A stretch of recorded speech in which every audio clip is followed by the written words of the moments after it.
Hello. Today we visit a r/AskReddit post to ask police, firefighters, emergency services. What's the strangest or scariest call you've been on? Make sure to comment your favorite superhero.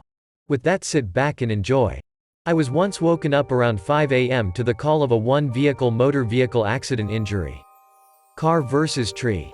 I arrived to find that a man driving a car had driven it head-on into a tree at an estimated 120 to 140 miles per hour.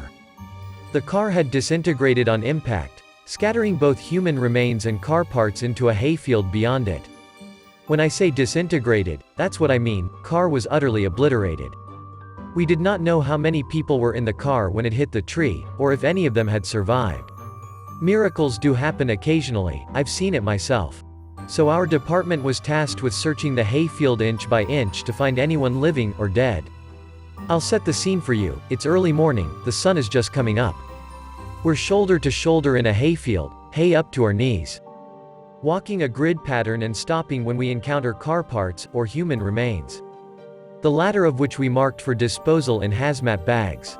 And then we found the first DVD. Then the second. Then the third. The man who had wrecked the car was a porn reseller. Who had a trunk absolutely positively full of bootleg porn DVDs. There were thousands scattered in the field. So as we walked this field at 6 a.m., marking human remains and avoiding car parts, searching in vain for any survivors, we were walking through piles of porn DVDs. Thousands of porn DVDs. Of all titles, varieties. We eventually determined only our ill-fated driver was in the vehicle. All the remains we had marked we came back and placed in hazmat bags. A few of the largest pieces of car remaining were put onto a trailer, and we left. Nobody touched the porn. To my knowledge, there is still a hayfield in southern Mississippi that is absolutely full of old bootleg porn DVDs. I occasionally think about this man as I get older. Why did he have so much porn? And where was he going with it in such a hurry?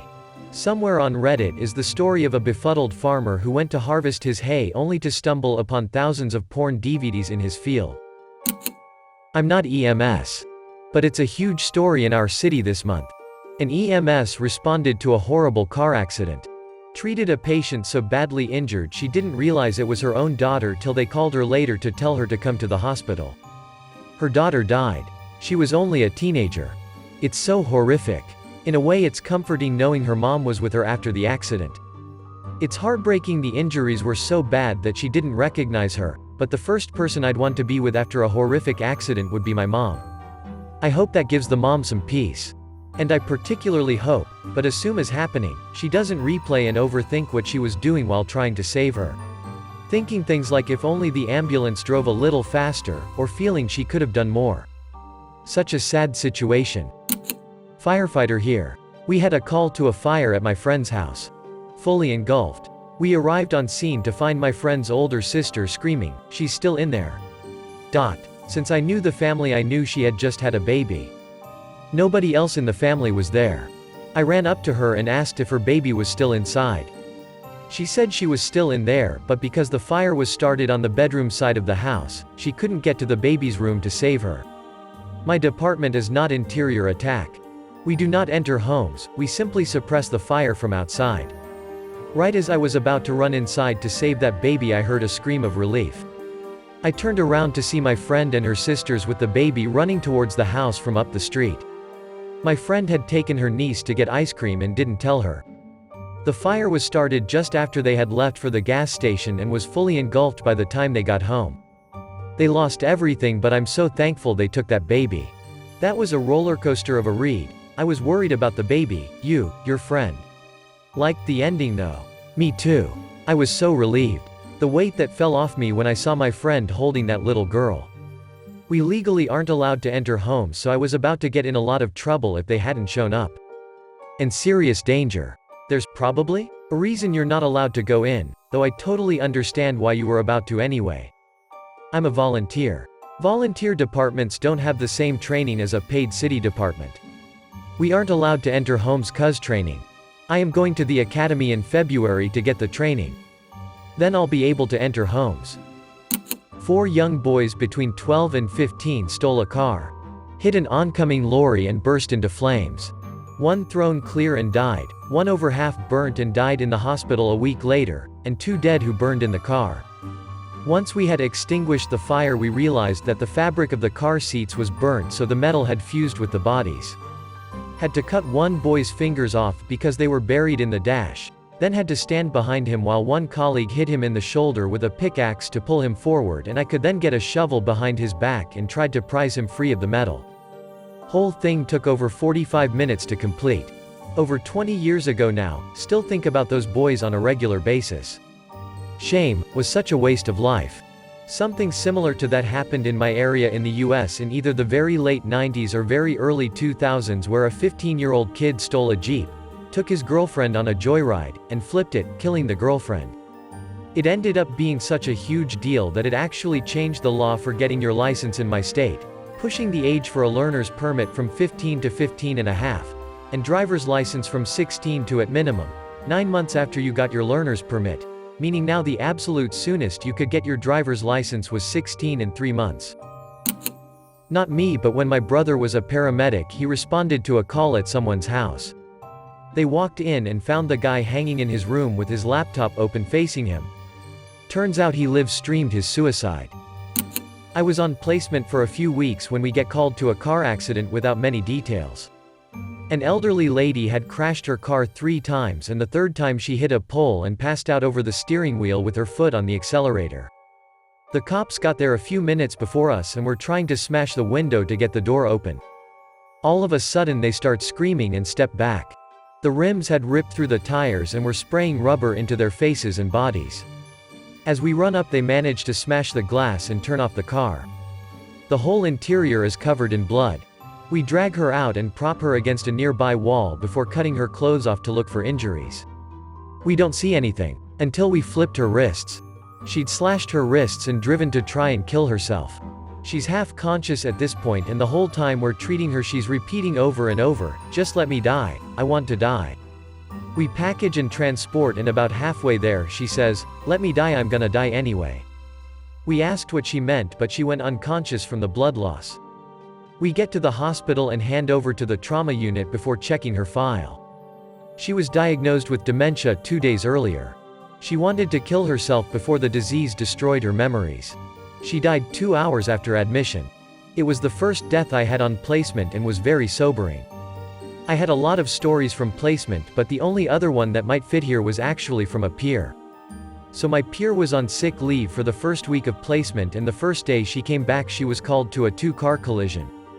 A mother and her 2 children, 4 and 8 months, and a father with his 12-year-old son. All 3 children were dead on arrival, but the parents survived.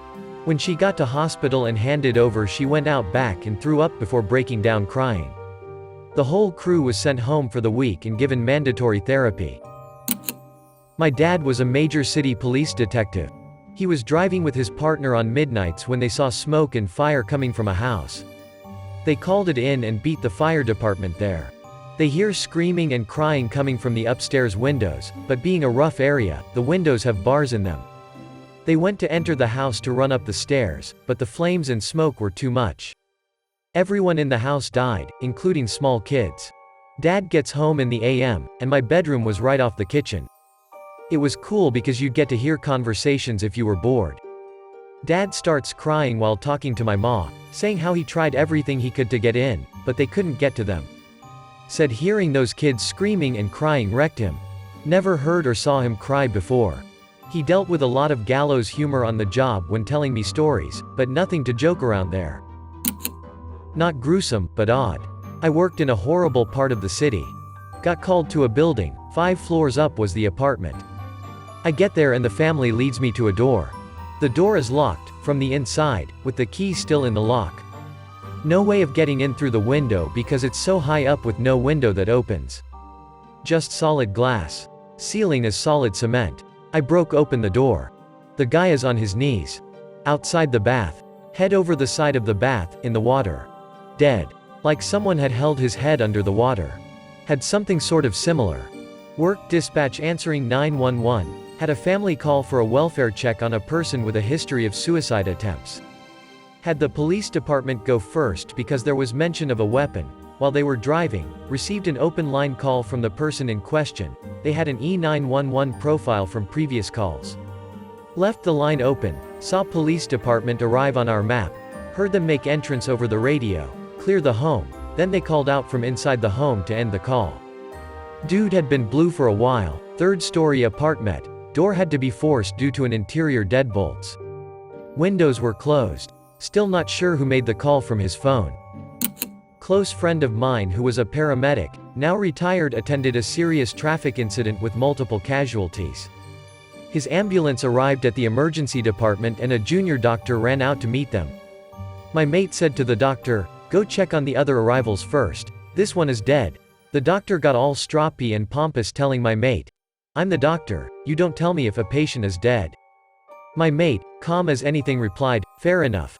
Here's the patient and you'll find his head in the bag under the trolley." The doctor was very nice to my friend thereafter.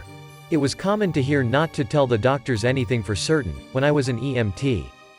Even if it's obvious. Ran an 11-year-old girl in for a broken arm. It looked like a staircase with one step at her wrist. I presented the patient to the doctor at the as a broken wrist, and he immediately replied with, "Oh, I didn't know ambulances carried X-ray machines now?" I said, "Look at her wrist, it's fairly obvious it's broken." He said, "It has an obvious deformation, you don't know that it's broken." "No, you're right, doc." Not me, but my mom happened to be behind it and my deceased father responded to it as a fire department photographer. My mom has this phobia of driving behind a vehicle with a ladder on the roof. She got this after one day she was driving behind a van with a ladder and she felt unsafe, so she moved out from behind it. Truth be told, the next stoplight the ladder went straight through the windshield of the car behind, which would have been her if she hadn't moved. Apparently she went to help the person but saw no blood and what looked like a hairy soccer ball in the passenger seat. The person was decapitated instantly by the ladder from the van. Edit. This is what I was told. It's possible it came off at a green light, but I'm going off of witness reports. Also responded to a guy with a toothbrush holder stuck up his ass.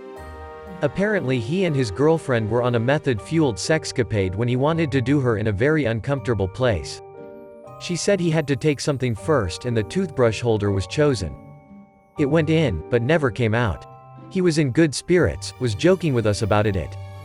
When we asked why the hell he'd do that, he was like, "Bro, look how hot she is." Showed us a pic, she was not hot. Shaking my head.